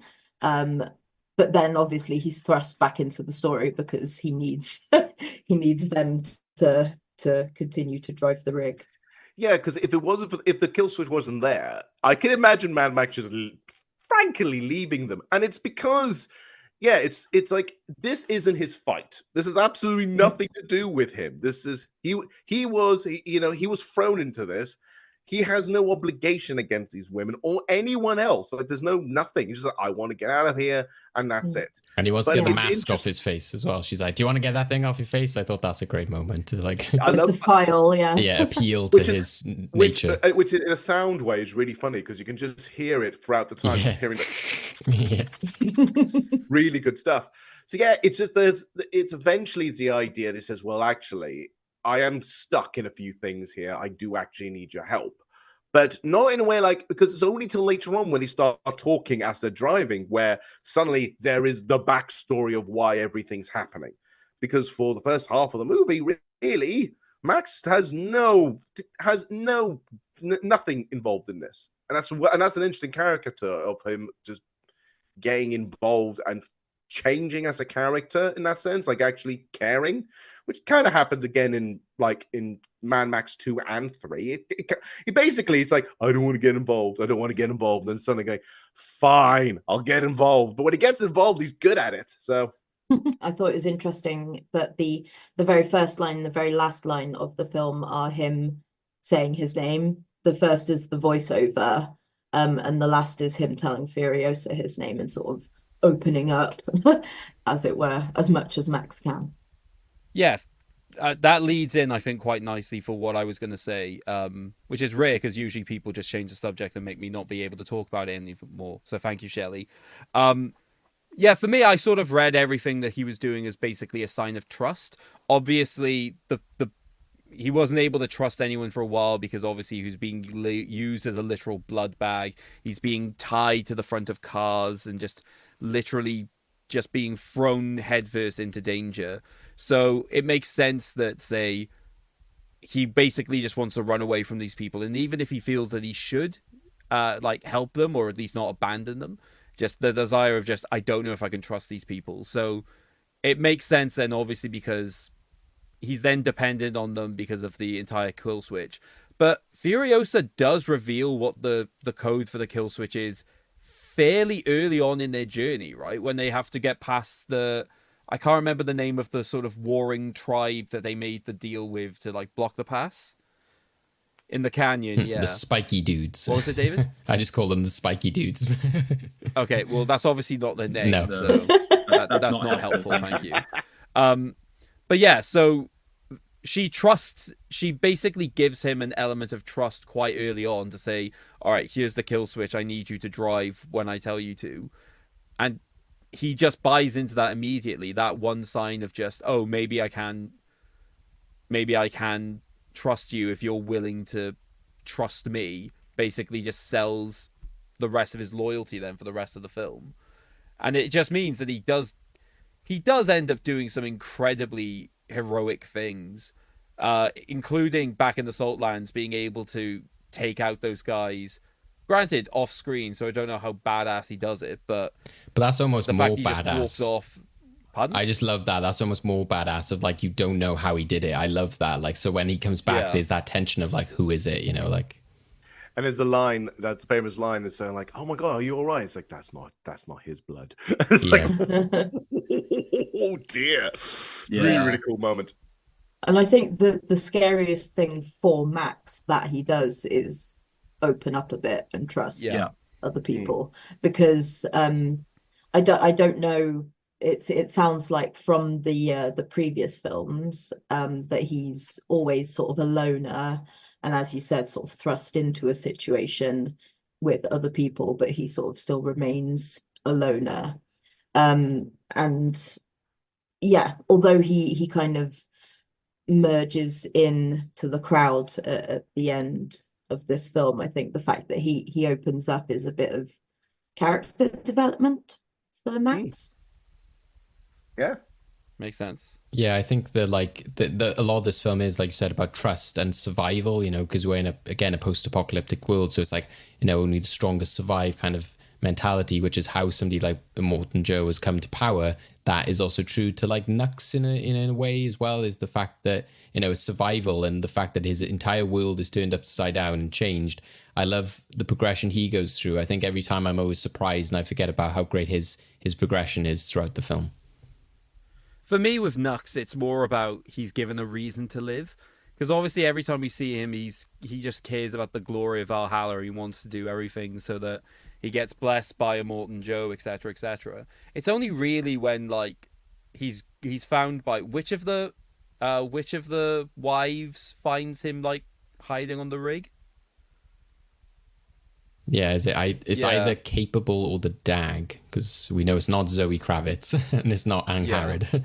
So either one of those two, and basically she just has the conversation with him, and they just, you know, end up bonding, and it's very clear then that, say, you know, she's basically talking about all of these facets of just why it's important to find something to live for, and then obviously the way in which he acts is just a lot more protective, a lot more, you know, actually trying to just find reasons to live for. So the fact that that's then the reason why he ends up giving up his life as well, I think that's why I just love that sort of development.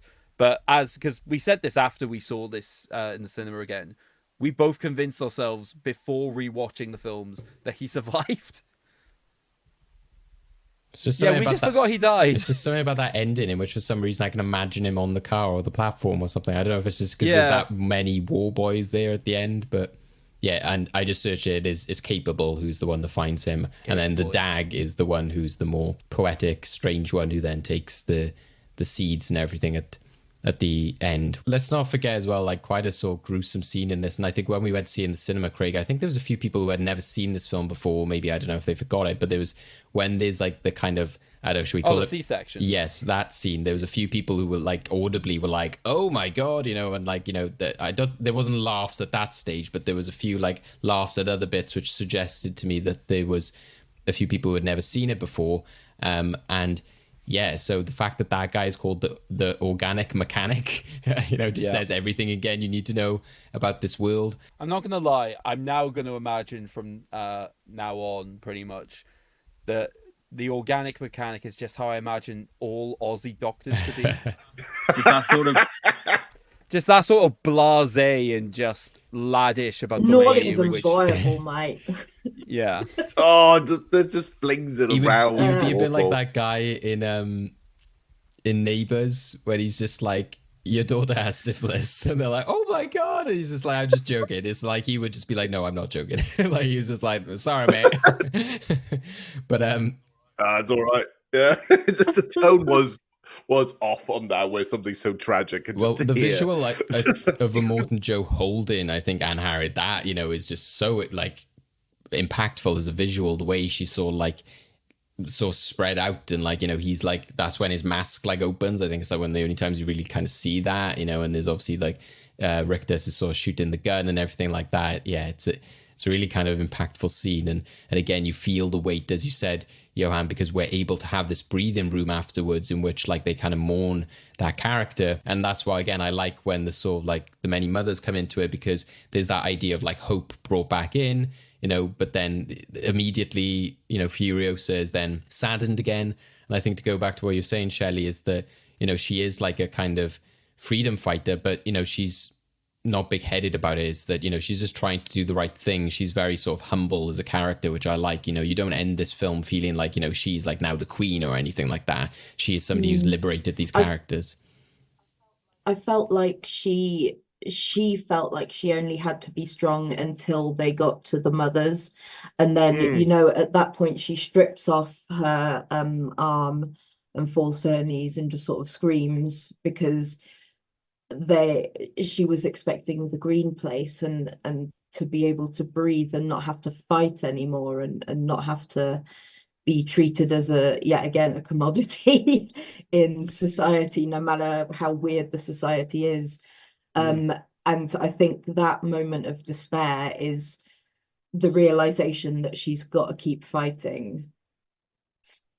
She's just got to keep fighting, and that they're not gonna just welcome her in and protect her like she was hoping at the end of this. And interesting, this Max, who kind of brings in the idea of like, well, what we're after is actually where we've come from, like to go back there. So it's interesting that he's the one that kind of suggests that, I like the idea of like brings the hope back that he's in, like, you go that way and it's just salt, he's, again, it's that bluntness of, again, it's been turned into a meme, but like, that's bait, it's the kind of like, you could tell that this is a character who's been there, done that, learned a lot. And that's what, again, what's interesting with Furiosa as a film is, seeing how there's this character kind of driven by revenge and kind of like has been sort of like kidnapped and everything all through her life. So what has made her so strong, but also not one that Immortan Joe would suspect would betray her as well, which, is interesting as well. So I think, it's a good choice for George Miller to do that kind of that story. And obviously there's been rumblings of them whether there's other films looking at other characters, etc. But yeah, I do like the mothers who come into it later on, like that character of she's got the sort of bag and she's like, this is from home, and like she's like, we got the fight in us, like let's give it to them, and all this kind of stuff. Is that idea and that fight that they have at the end. And as you said, Shelley, with when the sand goes over the fire and stuff, it seems like they just always got some kind of solution or way to get out of something, because they kind of choreograph that end scene in such a way of there's always a character either to the side or behind somebody, in which can sort of save the day, which, it is fascinating.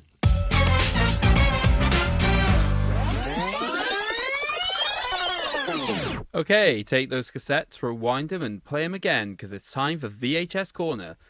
So this time, Shelley is going to be talking to us about that behind the scenes of one of the most technically marvelous films of our lifetime. So Shelley, what have you got for us this time?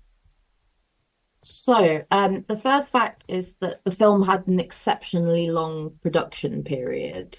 So the production spanned over 120 days of shooting in the Namibian desert, and the whole film took around 12 years from conception to completion due to various delays, including weather and also political instability, I assume, like in shooting locations. The flame shooting guitarist, or doof warrior, is an Australian artist and musician called Sean Hape, who's better known as Iota.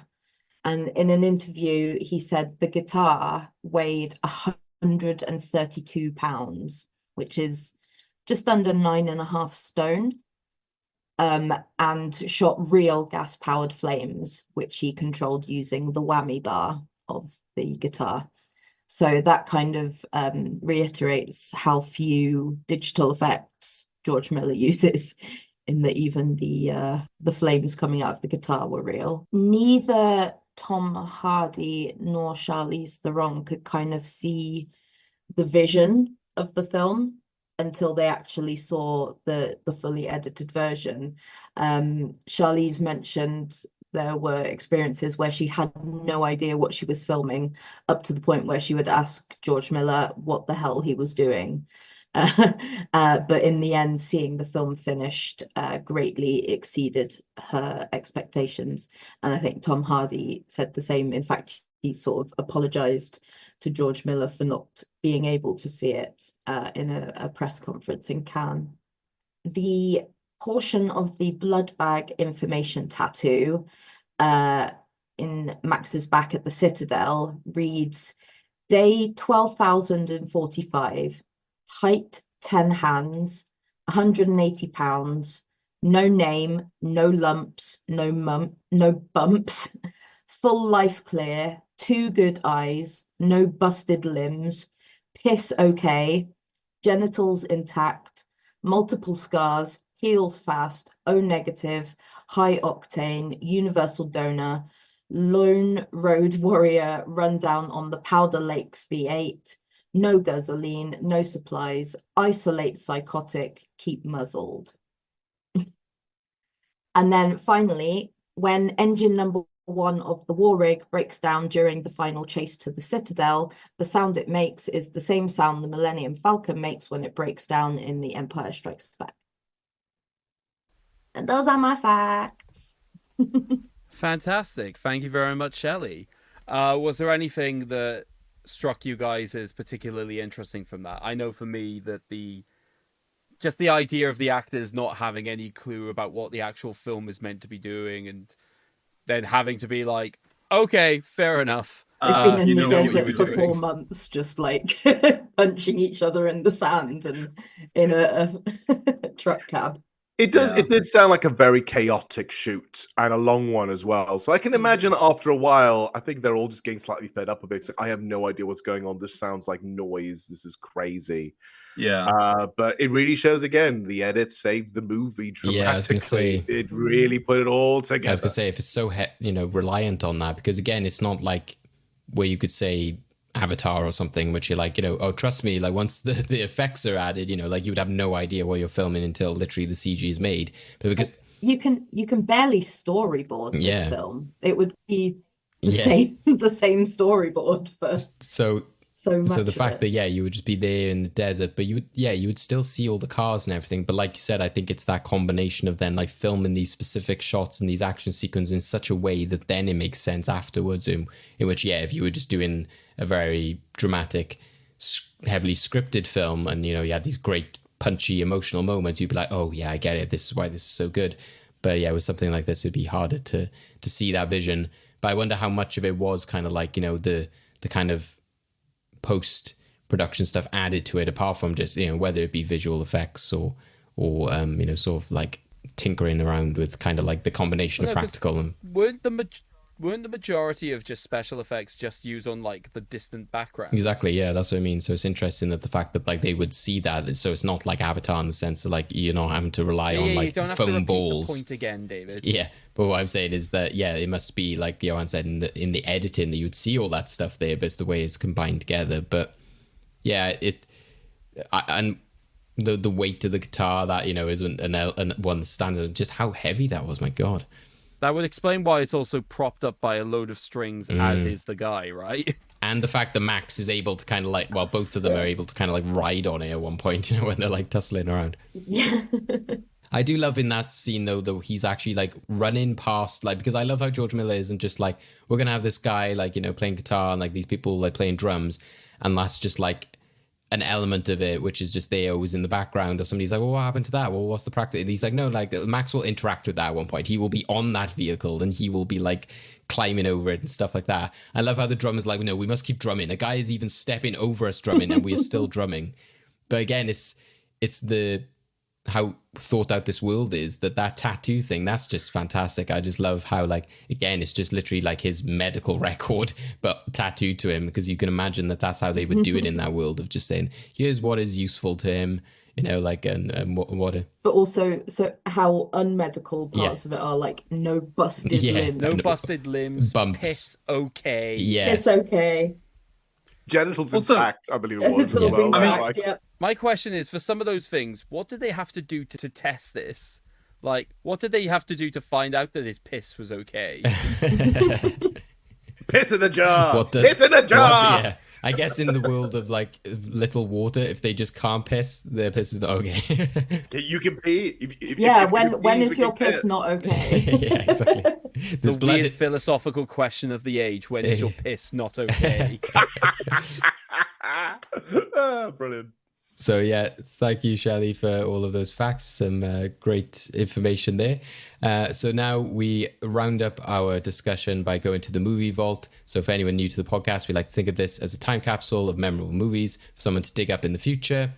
So as we alluded to at the start, should today's film keep its place in the movie vault and be remembered for all time? I think after our discussion, it's very obvious the fact that Johann was talking about this being taught in film schools, etc. I think it's a resounding yes. Am I right in thinking? Yeah. Yeah.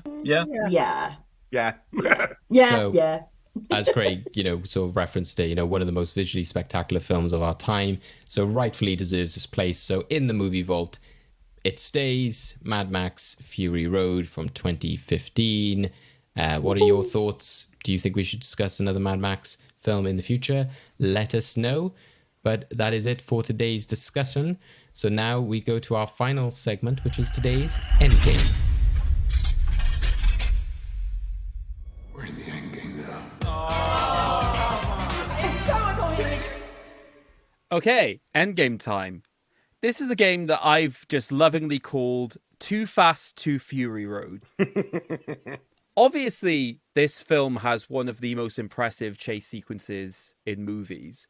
And it got me thinking about not only other car chases in other films, but notably, which ones are the longest? So which ones are the most intense for how much it takes up the time within the film? So what better way to decide that than we're just going to do a little bit of betting on car races.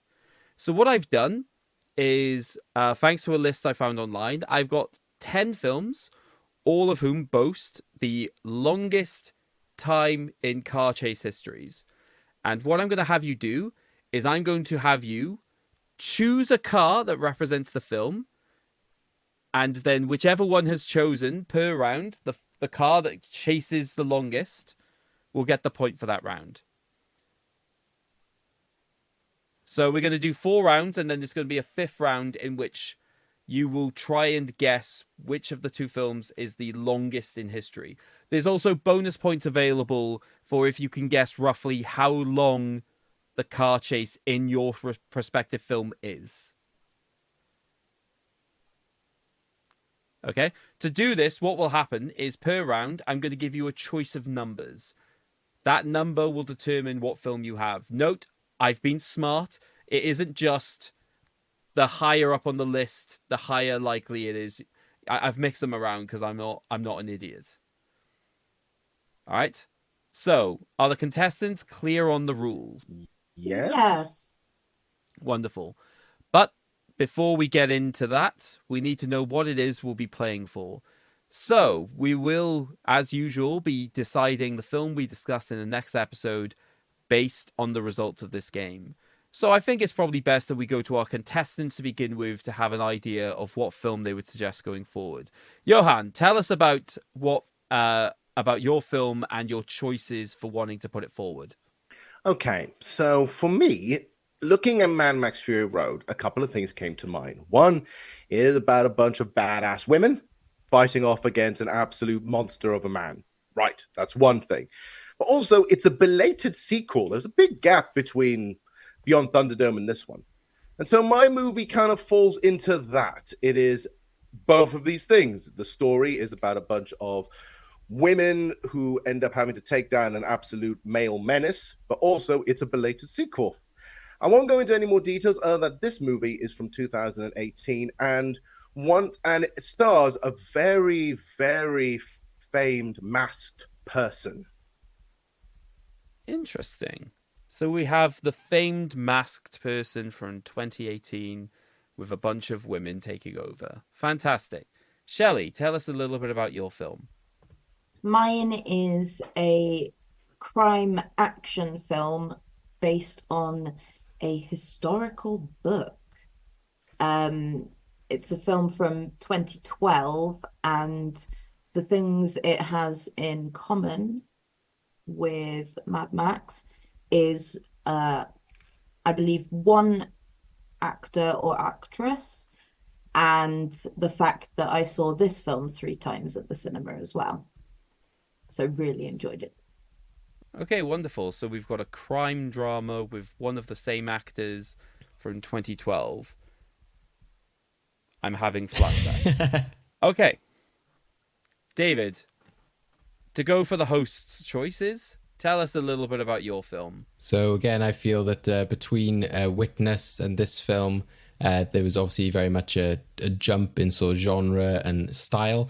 So I wanted to go for another big jump in terms of genre and style. So my film is from 1969, and obviously a big element of this film is the sort of like the vehicles, etc. So the main thing I would say is that this incorporates that in a big way. And who knows, one of the characters in this film I'm talking about could actually be in Mad Max Fury Road. We don't know what the future could hold for this character. They could be in it.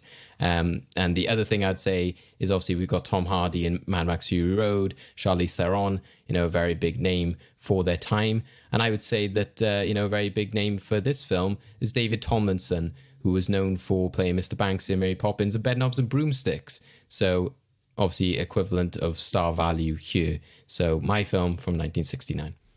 Interesting. So we've got David potentially has a character in this universe. Finally, then, we have mine. So I have 3 reasons for this film. So my film was from 2000. So reason number 1, Mad Max Fury Road obviously delivers on the premise of just giving a spectacular sort of car chase. And the fact that the majority of the route that they take is effectively one long road. But I think that there are lots of other films that have road in the title that have the sort of more, adventurous, going to far distant places sort of connotation to it. So the film that I've chosen has road in the title, but definitely delivers on the sort of exploration premise going forward. Second reason that I want to suggest this film is that we have the character of Immortan Joe, who very much is revered as a god by the people that he controls. This is another film where you have people playing gods, but the circumstances behind it are much more different, and the consequences that they face significantly different, but also a lot of fun. The third thing I want to suggest it for, we talked about the striking color within Mad Max Fury Road. This is another film that is very, very dedicated to color. But what I would say is it's dedicated to one very specific color, the color of gold. So that's my film from 2000. So, which film will be chosen? We will find out once we get the results of the game in. So, are we ready to play? Are you ready to select your first car? Yes. Yes. All right, fantastic. David, decide who's going to choose first. Shelley. I think that's very fitting. We've just had Mad Max Fury Road, a film that puts women first, so we go to Shelley. Shelley, you have the choice of these numbers: 3, 4, 5, 6, 7, 8, 9, and 10. 7, please, Craig. Okay, so the film that you've chosen sorry, the car you have chosen is death-proof. Okay? Do you want to give a guess as to how long the car chase in Death-Proof was? Likely the majority of the film. 1 hour, 8 minutes. Okay, so we go. I don't know what constitutes the chase, whether it's the whole. Yeah, but yeah, let's go. So I believe what it is that there will be times where there are pauses amongst chases. So this is just continuous going. So Cumulative chase. Yeah. The Let's wheels go are turning. It's a chase, maybe. Okay, so you want to go for 1 hour and 8 minutes. 8 minutes. Yeah. Okay. Johann, you have a choice of all of those numbers except for number 7. Let's try them. So it's numbers. It's numbers between 3 to 10, is it? So Yes. 6. Let's try 6. Okay. The film that you have chosen is Bullet. Ooh. Okay. How long is the chases there? Now, I feel like it's at least a third of the movie. So I'm gonna say it's about. There's about a 40-minute chase. 40 minutes. Okay, interesting. Start your engines. 3, 2, 1. And they're off. And it's looking evenly matched at this point. We've got into the 2-minute mark, and they're still going. They're still going strong. And now we've entered the 5-minute mark. Still no signs of slowing down from either our competitors. We're now up to the 10-minute mark. Oh, that's interesting. Bullet is starting to weaken a little bit.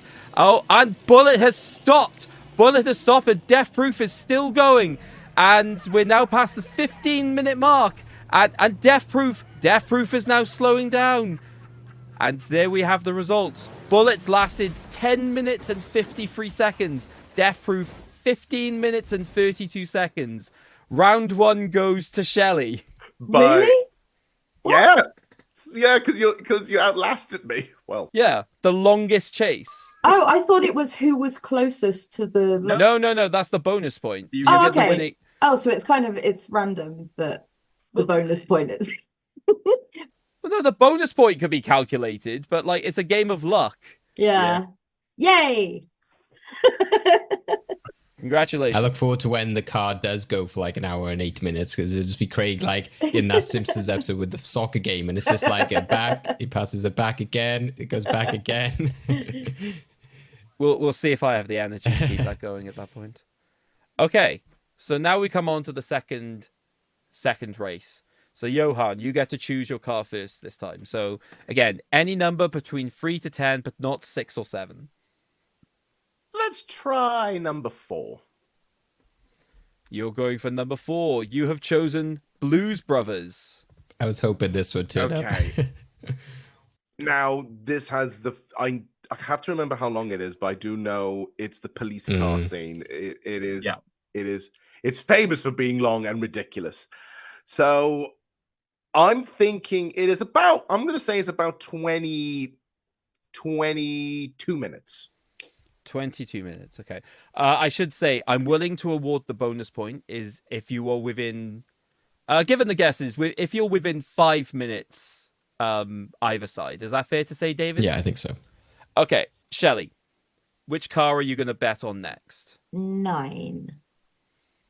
You've gone for number 9. This time you have chosen Smokey and the Bandit. Ooh. Oh, I haven't seen it, so this is going to be a sort of out of the field guess. But I suppose if we've had like 10 minutes and 15 minutes, I'll say 17 minutes.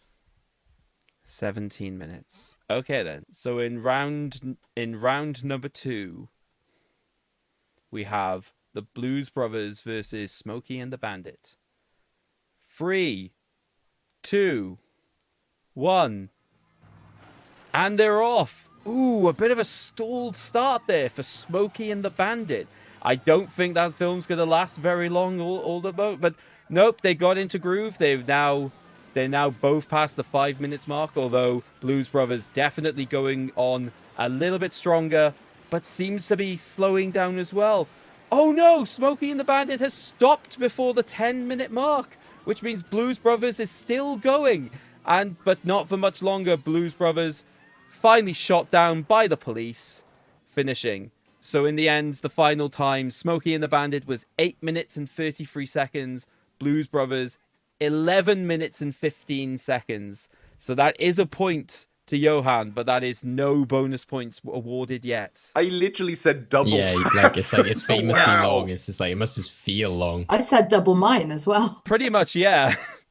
Actually, no, Shelley, you are almost exactly double, because it was 8 minutes and 33 seconds. You said 17 minutes. It feels very...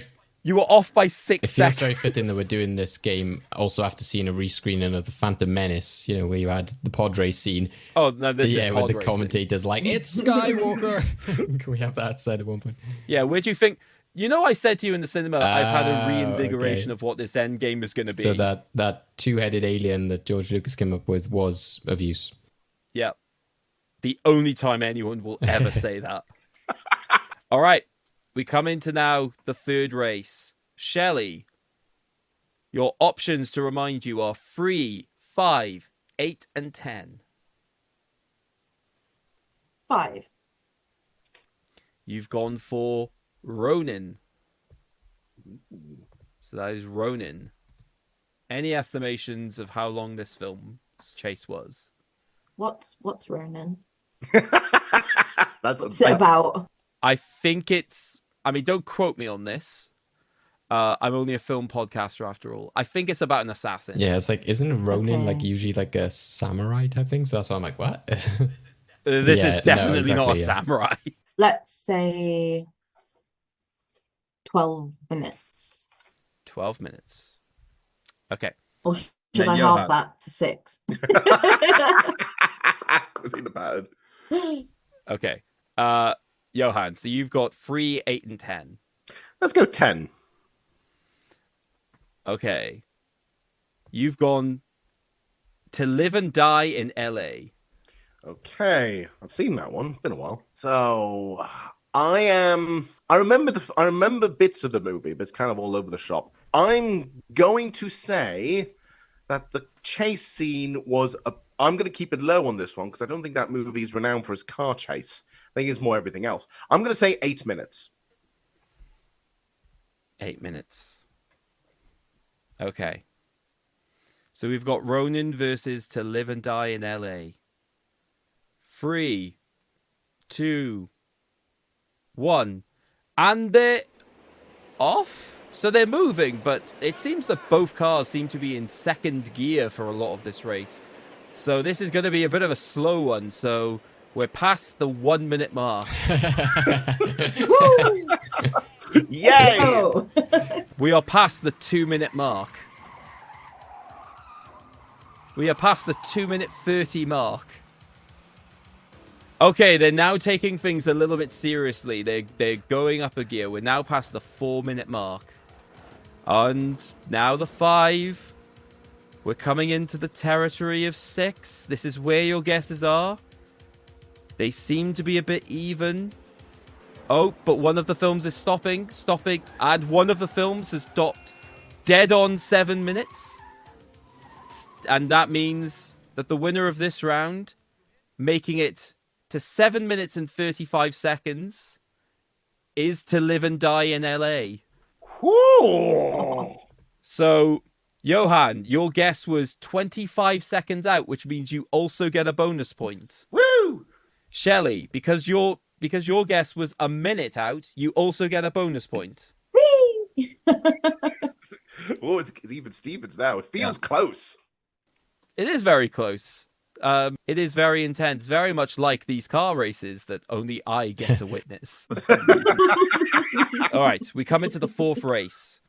So, we've got 3 and 8 still available.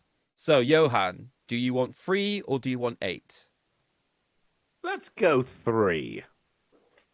You have chosen The French Connection. Oh, okay. That's basically Car Chase the movie. Right. If I'm remembering it properly, it's a pretty long sequence with like underneath the literally as they're driving around the place. So I'm going with I think it's about 15 minutes. 15 minutes. Okay. So Shelley, you've been left with number 8. And you've been left with one of my favorite films. Yes, The Italian I was Job. like, please be The French Connection and The Italian Job. How perfect is that? Oh yeah, the Battle of Europe. I love it. Okay, so Shelley, how long do you want to estimate that the car chase in The Italian Job goes on for? 9 minutes. Ooh, okay. Okay. Am I like wildly out? Is everyone like? Yeah, no, I think it's a an decent hour. guess based on what the other ones were. Because again, I think it's like easy to think like Blues Brothers. You're like, oh, that's long, like, and it's like, oh, actually. Okay. So we've got the Battle of the Continent in The French Connection versus The Italian Job. Our most anticipated race yet. 3. Actually, no, let's be fitting. 3, 2, 1. And they're driving. And they're off, and they're making good time so far. And we're coming up to the 2-minute mark, and they're both past it quite gracefully. We're up to the 4-minute mark, but one of the films seems to be slowing down a little bit. This seems odd. This seems incredibly surprising given what's been overestimated. We're past the 5-minute mark, and one of them is still uneasy, but can they come back into this? And nope, they've stopped at 5 minutes 50. One of the films is out. The other one's still going strong. They're past the 7-minute, the 8-minute, the 9-minute, 10 minutes, 12 minutes, 14 minutes, and they've stopped just outside of 14 minutes. So, which film went on for 5:50 and which went on for 14 minutes 3 seconds?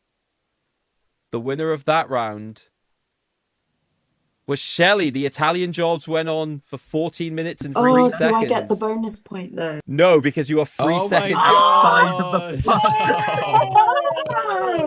Come on. Also, a beautiful moment of threading the shark there. Johann being like, that film was Car Chase, Car Chase the film, and it goes on for just over 5 minutes. Maybe that 5 minutes was just really good, and I just thought that's the only thing. Stationary car, the film. This is loads of stationary cars in the film. So, going into race number 5, which is definitively the two films which are the films with the longest car chases. It is even.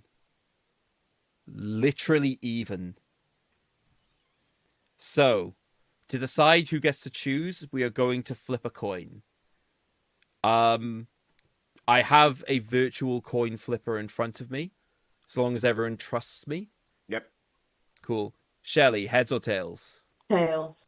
It's heads. So, Johann, you get to choose between number 1 and number 2. Let's go number 1. Yeah. You've gone for number 1.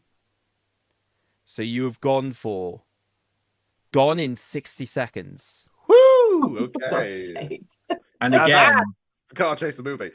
Again, how long does it go on for? The bonus points this round will be worth 2. Oh. Right. So, go on 60 seconds. Okay. I'm going to say that it is closer to 21 minutes. 21 minutes. Okay.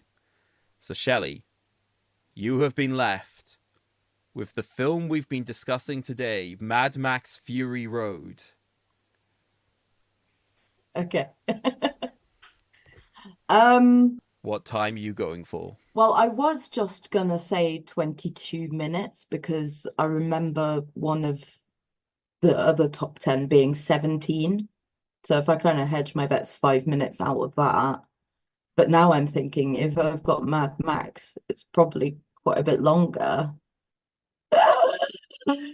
Oh, I'm gonna go for 47 minutes. Okay. What have we done? So what I'm going to do, I'm not going to tell you the times yet. I am going to say that both of you are outside of the 5-minute mark guesses for your films. So there were no bonus points for this round.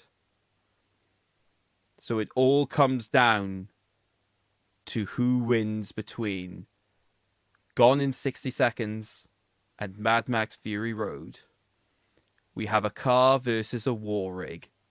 Are we ready for the final race?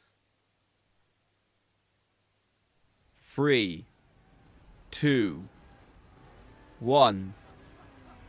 And they're off. It's a strong start from both of them. And they easily get past the 5-minute mark. There's no sign of slowing down now. We are past the 10-minute mark. We are past the 10-minute mark. We are now into the 13-minute mark. Still nothing has gone wrong.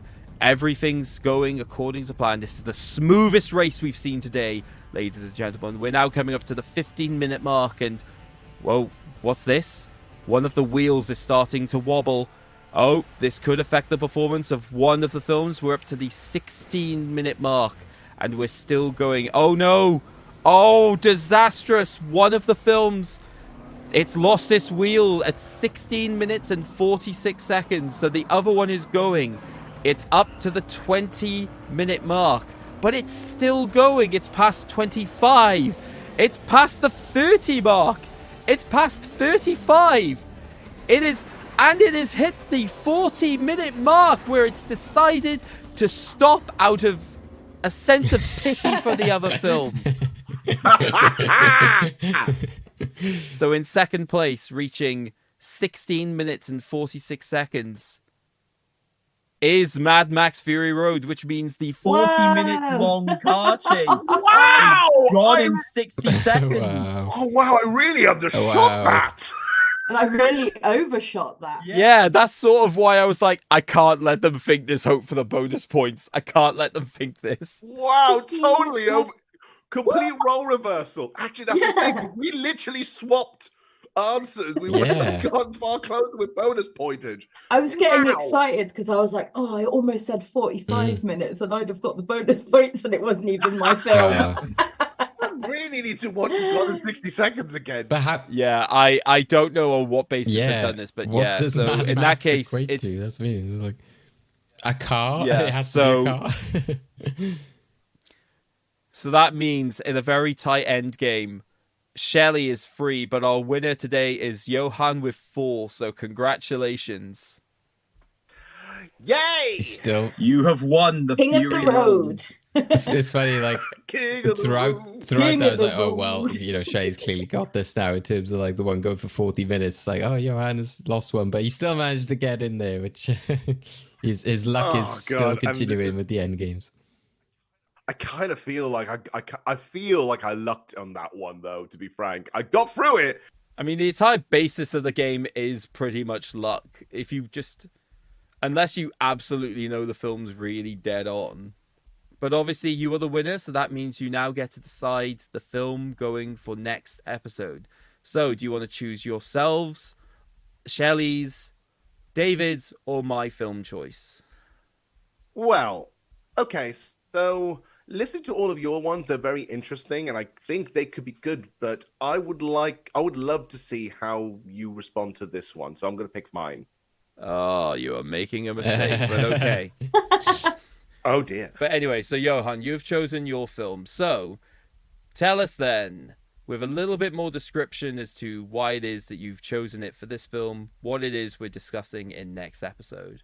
Well, so like I said, my choice for picking this is sort of inspired by what Mad Max Fury Road is as a concept, which is strong women facing off against an evil, masked, pale, evil entity, basically, a male entity in particular. It is. I have a bad feeling I know.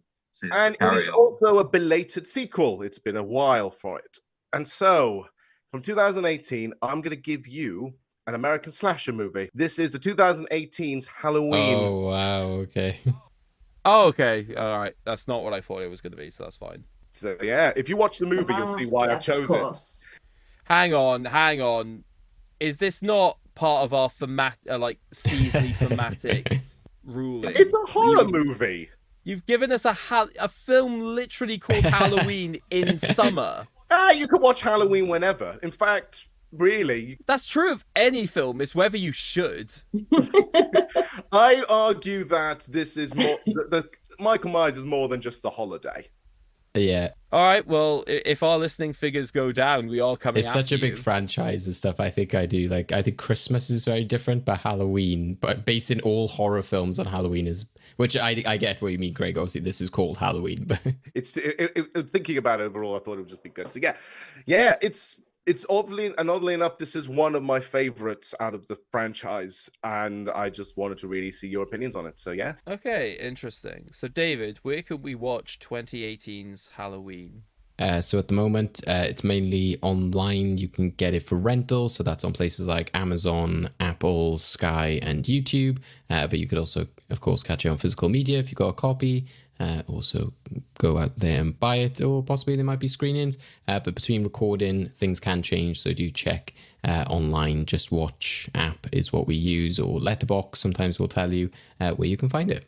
Interesting choice there, Johann. And I think that is one, again, which was in my mind when I was thinking of like films that are loose sequels as well, you know, in terms of like they play around where, you know, like George Miller was like, oh, you know, if you want to see Mad Max Fury Road as a sequel to this film, or this film is whatever you want to do. Halloween has done that quite a lot, haven't they, in which they're like, this is just a sequel to the first film and ignore all those other ones. It's that kind of like logic as well. Yeah, so it's kind of it's the belated sequel that got me into this bit. There's loads of others, but this one's my favorite out of those kind of belated sequel things. So yeah, it'll be interesting to see how you guys talk about this, especially as we're in Craig's favorite genre, which is horror. Yeah, for my favorite time of year, not Halloween. We're back in 2023 of Christmas in June. I was joking when I said I think you're making a mistake, and then it was just like, oh, you think that was the mistake? All right, we'll see what Craig had to offer very soon. But thank you both for joining us. It's been a very epic conversation, just like Mad Max Fury Road. We've had a great time, and yes, going on to another big franchise, big movie next time. So yeah. We'll soon have shout outs and what you're up to soon, Johann. Obviously, for Well Good Movies, you can catch us on all the socials and places like Letterboxd. Shelley, I think it's just worth shouting out the little elf that's been hiding around in the background for the entire of this podcast. Yep, the elf and the butler. We've got 2 cats behind me, just living their best lives. But the main place you can find me doing projects is guesting on the Well Good Movies podcast. So you found me. Well done. And the cats is Tiny and Bilbo. Yes. Amazing. Of course. Johann, so yeah, where can people catch everything you've got going on and your socials?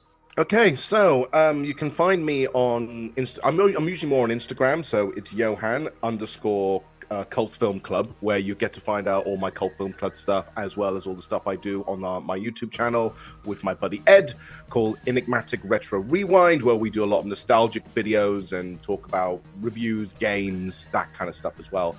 And if anyone's in the area, on July the 6th, if you're in the Derbyshire area at the Quad, I will be doing a cult film screening, and we're doing Flash Gordon. So that's going to be a whale of a time. So yeah, if you come around, or if you're around the area around that time, buy yourself a ticket. You might see my shiny head there. So come along. Gordon's alive. Gordon's alive. Fantastic. Well, yeah, thank you both once again. Craig, anything lastly from yourself?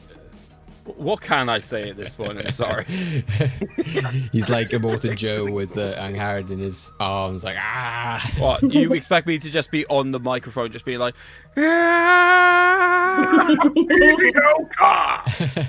Catch you again next time, guys. See you around. Bye-bye. Bye. To keep up with the latest episodes of Well Good Movies, you can listen to us on all your usual podcast outlets, including Apple, Google, Spotify, YouTube, and more. Don't forget to follow us, subscribe, and rate us where you can to keep our podcast growing. You can follow us on Twitter, Facebook, and Instagram at Well Good Movies. to keep up with the latest news and highlights from all our episodes, as well as tell us what movies you want to be discussed in the future. So what are you waiting for? Go check out the film we'll be discussing in next time's episode.